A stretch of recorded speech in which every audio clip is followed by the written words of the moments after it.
विद्यार्थी मित्रांनो, तुम्हाला जागतिक मातृभाषा दिन या दिनाच्या सर्वांना शुभेच्छा। आणि विद्यार्थी मित्रांनो, हा जो दिवस आहे हा दिवस का साजरा केला जातो ते एकदा मी समजावून सांगतो।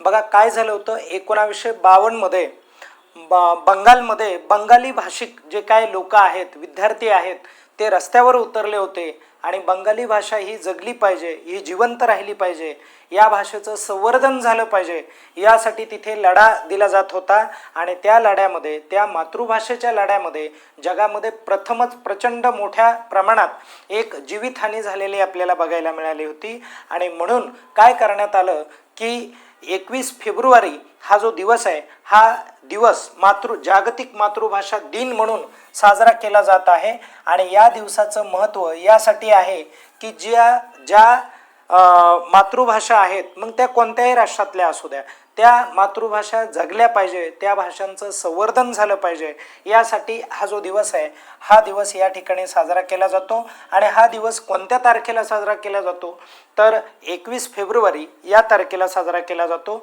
म्हणून या दिवसाचं जे काय महत्त्व आहे हे महत्त्व निश्चितच या ठिकाणी बघायला मिळेल।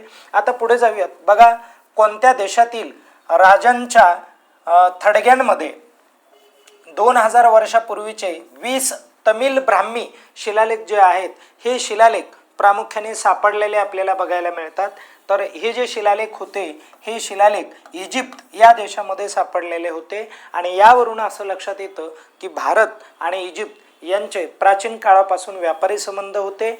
या मुद्द्यावरून किंवा या पुराव्यांवरून आपल्याला या व्यापाराची किंवा एक द्विराष्ट्रीय व्यापारी संबंधाची या ठिकाणी परिचिती येईल। आता बघा म्युनिक सुरक्षा परिषद जी आहे ही परिषद 2026 मध्ये 62वी या पार पडली किंवा मग 2026 मध्ये पार पडली।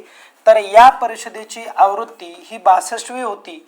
तर ही जी परिषद आहे ही परिषद कोणत्या ठिकाणी आयोजित करण्यात आली तर याचं करेक्ट उत्तर काय असणार आहे तर विद्यार्थी मित्रांनो, ही जी परिषद आहे ही परिषद जर्मनी या ठिकाणी काय करण्यात आली, पार पडली। कारण जर्मनीचं हे म्युनिक हे जे शहर आहे या शहरामध्ये पार पडलेली दिसून येईल। आता बघा गेल इंडिया लिमिटेडचे नवीन अध्यक्ष आणि व्यवस्थापकीय संचालक, ओके, ज्याला चीफ मॅनेजमेंट डायरेक्टर असं म्हटलं जाईल, म्हणून कोणाची नियुक्ती करण्यात आली तर याचं करेक्ट उत्तर काय आहे तर दीपक गुप्ता यांची काय करण्यात आली, नियुक्ती करण्यात आली। म्हणून लक्षात राहू द्या, ही गोष्ट महत्त्वाची आहे। बघा काही प्रश्न जे आहेत ते मोठ्या प्रमाणावरती परीक्षेमध्ये विचारले जातात नियुक्त्याच्या संदर्भामध्ये, म्हणून हा मी तुम्हाला मुद्दा दिलेला आहे।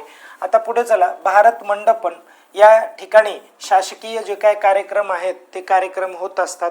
दिल्लीला आहे हे सभागृह।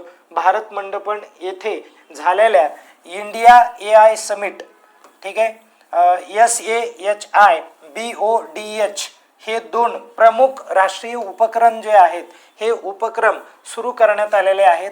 तर ते हे जे उपक्रम आहेत हे उपक्रम कुणी सुरू करण्याची जी काय घोषणा आहे ती घोषणा केलेली आहे तर प्रामुख्याने अश्विनी वैष्णव यांनी केलेली आहे। पुढे बघा, थायलंडमधील भारताचे पुढील राजदूत म्हणून कोणाची नियुक्ती करण्यात आलेली आहे तर इथे करेक्ट उत्तर काय, पुनीत अग्रवाल यांची काय करण्यात आलेली तर नियुक्ती करण्यात आलेली आहे। नंतरचा प्रश्न पाहूयात। बघा 16 फेब्रुवारी 2026 रोजी देशातील पहिली AI लिव्हिंग लॅब जी आहे ती कुठे सुरू करण्यात आली तर ही जी लॅब आहे मित्रांनो ही लॅब मुंबई या ठिकाणी काय करण्यात आली, सुरू करण्यात आलेली दिसून येईल। सलग तिसऱ्यांदा म्हणत आहे तर बार्बाडोस देशाचे पंतप्रधान म्हणून कोणी शपथ घेतलेली नुकतीच तर याचं करेक्ट उत्तर काय आहे, मिया अमोर मोटली यांनी ती शपथ घेतलेली आहे। नंतरचा प्रश्न बघा, भारताने कोणत्या देशाबरोबर गुन्हेगारी प्रकरणांमध्ये परस्पर कायदेशीर सहकार्य करार जो आहे हा करार केला आहे तर याचं करेक्ट उत्तर काय आहे, कोणत्या देशाबरोबर केलाय तर नेपाळ बरोबर आपण केलेला आहे। की आपल्या नेपाळबरोबर यासाठी करार केला आहे की भारत आणि नेपाळ यांच्यामध्ये थोड्याफार प्रमाणामध्ये जे गुन्हेगारीचं स्वरूप आहे किंवा गुन्हेगारीची जी काही प्रकरणं आहेत ही कमी केली जातील, याच्यावरती काम केलं जाईल आणि शांतता प्रस्थापित केलं जाईल आणि देशामध्ये चांगलं वातावरण निर्माण करण्याचा जो काय प्रयत्न आहे हा प्रयत्न या माध्यमातून केला जाईल.